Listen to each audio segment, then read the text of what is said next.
Uschi und die Geschäftsführerin vom anderen Brei können alles aufklären und schreiben schließlich miteinander eine Rede und halten's auch miteinander. Bei der Leni wird ein Essen für 30 Leib bestellt und nicht angeholt.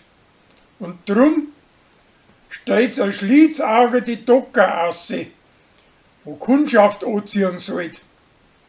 Die wird aber vor einem Kind krampft und drum stellt's eine Tafel aus, wo danach gefragt wird. Und die zieht nachher nur Leute in den Lohn ein. Sarah möchte zu der Yogastunde eine selber gemachte saure Brie mitbringen.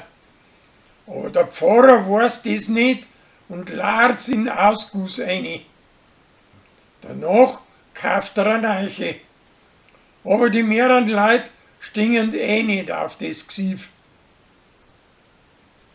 Der Karl meint, dass ein Hummel sein Milli verseucht ist und lässt das untersuchen.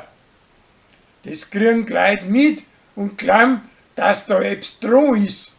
Und drum baut ihm als Bärli einen Misthaufen vor seinen Standl auf. Wie sie nachher ausstellt, dass die Milli in Ordnung ist, fährt dann wieder Dani. Der Pfarrer lässt die Leute neuerdings online beichten.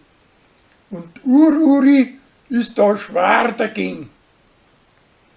Wie er nachher an sich einen Beichtzettel im Wirtshaus liegen lässt, pflanzt er die Uri damit. An Till stinkt er recht, dass an Rolli seine preisische Pflegtochter einen neuen Gspusi hat. Obwohl das auf den eigentlich gar nicht scharf ist, sobald wir es nachher drauf ankommt.